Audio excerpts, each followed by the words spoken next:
Takže ahoj, vítam vás ďalšie videa. A dneska by som sa vám chcela ospravedlniť za to, že už dosť dlhú dobu nevychádzali žiadne tie videá. A bolo to znovu z mojej lenivosti. Ale bolo to aj z druhého dôvodu, že som nevedela, že čo mám natáčať.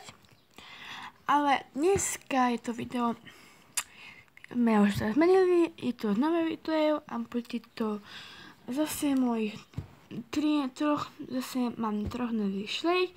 Toto video neberte ako vychvaľovanie, mám ich chcem iba ukázať.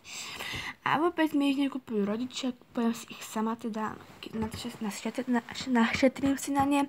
Rodičia mi, mama mi kupuje šlej, iba keď mám narodiny, meniny alebo Vianoce. Toto je teda už nie celý rok, čo zbieram šlej, ešte nie. Takže som veľa šlík od mami nedostala, väčšinu dostala od krstnej. Jedna som si kúpila sama a dvoch som dostala na narodky, na predčasné narodeniny. A tak myslím, že môžeme ísť na to. Prečo by sme to mali držiavať? A prvý šlej. Takže ako prvý šlej teda tento arabský žrebec. Ešte neviem, ako sa bude volať. Keby ste mali nejaké tie pekné mená pre ňoho, tak prosím dajte do komentárov. A je proste krásny. A ako ste mohli vidieť z predchádzajúcich videí, tak mám jeho kobylu. A ešte si kúpim žrebetko a bude to aj ňoňoňo. A je proste zlatý. A tak.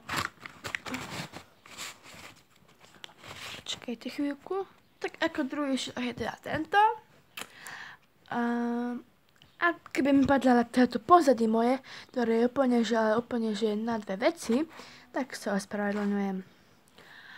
Ako druhý je teda tento Tinker žrebec.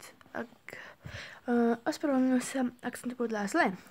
Dal som už to Tinker žrebec a mám ho teda už posledného, chýbal mi jediný on do mojej rodinky. Abo ako ste mohli vidieť z predchádzajúcich videí, z predchádzajúceho videa som tam som mala tých troch nových šlejch, tak tam bola jeho kobyla a teda chýba mi jedine tento.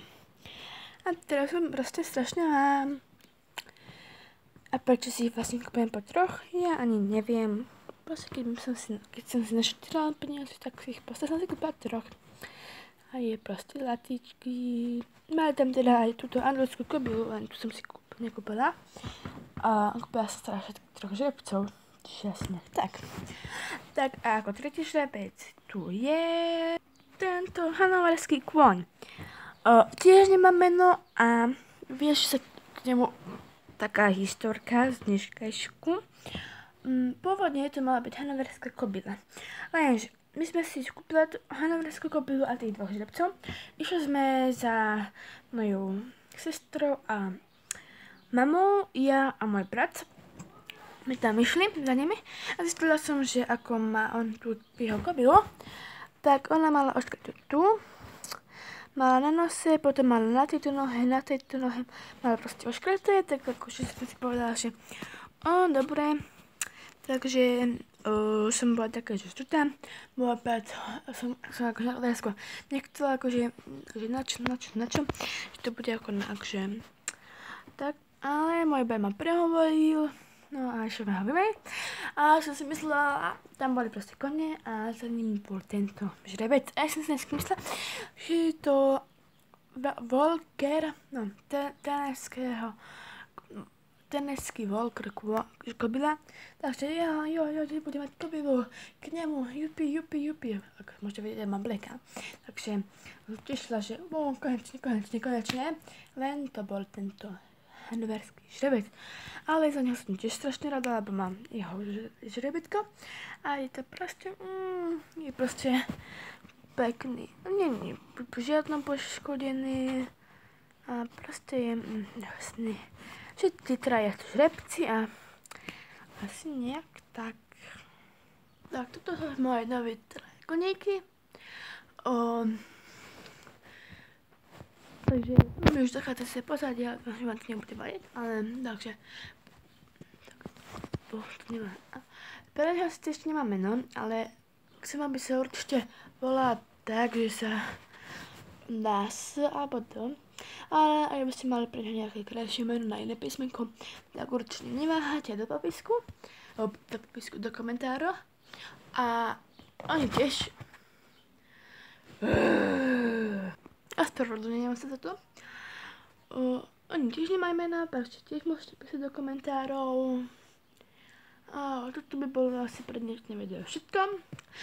A ešte nie, ešte mám pre vás jednu jedinú vec, čo potom chcem povedať.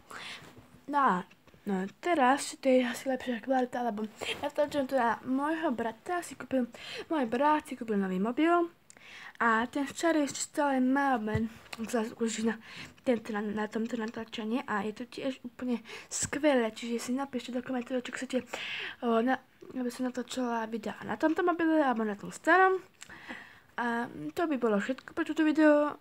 A takže ahoj!